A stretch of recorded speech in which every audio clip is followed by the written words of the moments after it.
오늘은 사사기 18장 말씀입니다. 1절 그때에 이스라엘의 왕이 없었고 단 지파는 그때에 거주할 기업의 땅을 구하는 중이었으니 이는 그들이 이스라엘 지파 중에서 그때까지 기업을 분배받지 못하였습니다. 단 자손이 소라와 에스다올에서부터 그들의 가족 가운데 용맹스런 5사람을 보내어 땅을 정탐하고 살피게 하며 그들에게 이르되 너희는 가서 땅을 살펴보라 하며 그들이 에브라임 산지에 가서 미가의 집에 이르러 거기서 유숙하니라. 그때에 이스라엘의 왕이 없었고, 왕이 없었던 것이 아니죠. 왕 대신 하나님을 떠난 것이죠.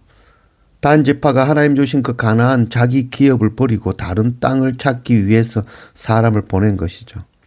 이미 단 지파는 여호수아를 통하여 에브라임 지파의 그 서편 소라와 함께 18성읍을 기업으로 받았죠. 그러나 그들은 그 기업을 받은 성읍 점령하지 못하고 쫓겨난 것이죠. 그리고 스스로 자기 소견에 보기 좋고 비옥한 땅을 찾아 나선 것이죠. 5절 그들이 그에게 이르되 청하건대 우리를 위하여 하나님께 물어보아서 우리가 가는 길이 형통할는지 우리에게 알게 하라 하니. 단지파 이 5명의 용사가 그 미가의 레위인 그에게 단지파의 미래가 어떻게 될지 새로운 땅을 찾을 수 있을지 물어보았다는 거죠. 꼭 무당에게 묻는 것과 같죠. 자기의 소원을 우상에게 구하는 것이죠. 하나님의 나라와 하나님의 의를 구하지 않고 세상 것을 구하며 하나님의 뜻과는 상관없는 것을 구하니 기도에 응답이 없는 것이죠. 단 지파는 하나님을 구하고 하나님께 기도하며 예배드리는 것 같지만 하나님 주신 기업을 떠나 하나님 없는 자기 생각, 자기 욕심 따라 자기 소견에 옳은 대로 구하고 있는 거죠. 단 지파만의 모습이 아니라 오늘 우리의 모습임을 알아야 될 것입니다. 6절 그 제사장이 그들에게 이르되 평안히 가라 너희가 가는 길은 여호와 앞에 있느니라 하니라. 이에 5사람이 떠나 라이스에 이르러 거기 있는 백성을 본적 염려 없이 거주하며 시돈 사람들이 사는 것처럼 평온하며 안전하니 그 땅에는 부족한 것이 없으며 부를 누리며 시돈 사람들과 거리가 멀고 어떤 사람과도 상종하지 아니함이라. 거짓 사꾼 목자는 하나님의 말씀을 전하는 것이 아니라 성도가 원하는 것을 전하죠. 정치라는 것도 그렇죠. 51%가 원하는 것 선택하는 거죠. 그게 뭐 정의든 불이든 상관치 않죠. 오직 자신의 인기와 지지율에만 관심이 있을 뿐이죠. 단의 정탐꾼 5명은 레위인으로부터 자신들이 원하는 대답 듣고 라이스로 올라간 거죠. 단 지파가 원하는 기업은 전쟁 없고 평안하고 비역하고 부족함이 없고 사람들과 상종하지 않아도 되는 땅이었죠. 하나님의 뜻과는 상관없이 자기 소견에 좋은 땅을 원한 것입니다. 그러나 주님의 군사가 머물러야 되는 곳은 말씀에 검들고 싸우는 전쟁터인 것입니다.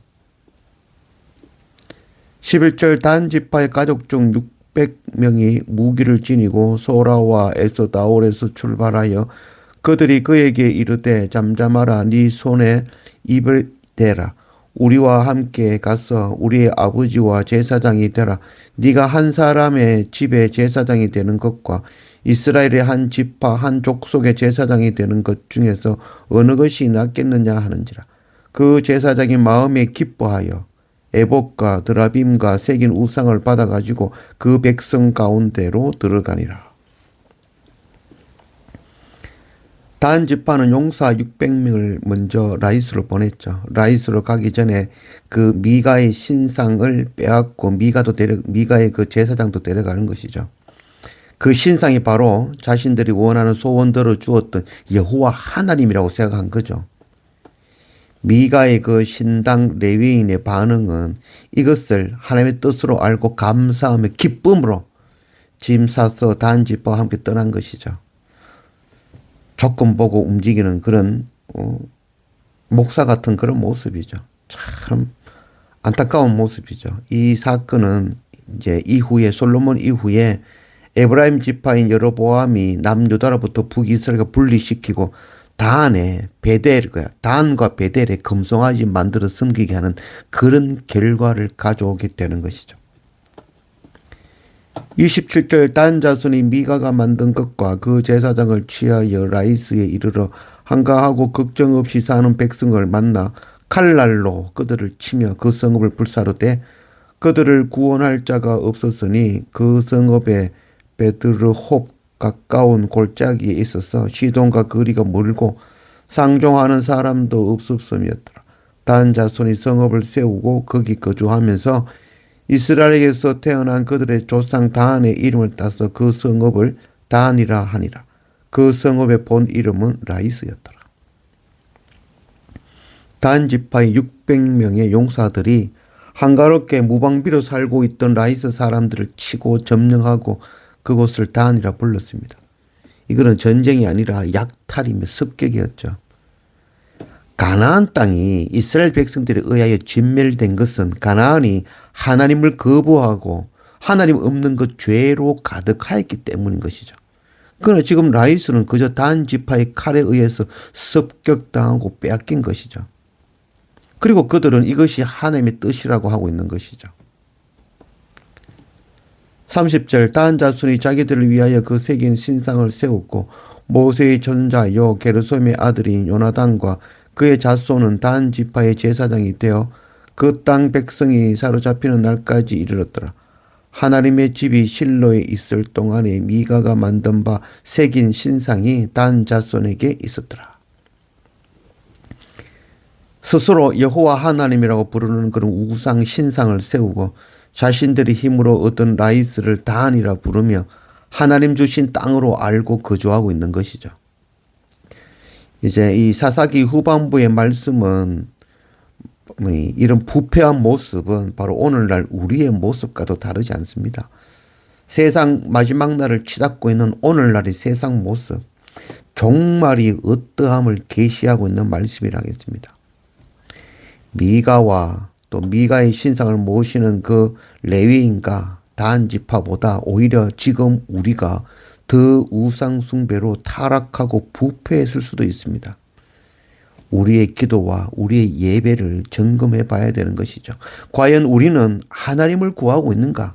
아니면 세상에 먹고 마시는 것, 그것 구하고 있는가? 우리가 예배가 정말 죄인임을 깨닫고 하나님의 긍휼과 십자가 은혜를 구하는 예배인가? 아니면 땅의 예물 가지고 자기 정성과 노력으로 나의 소원 구하는 예배인가?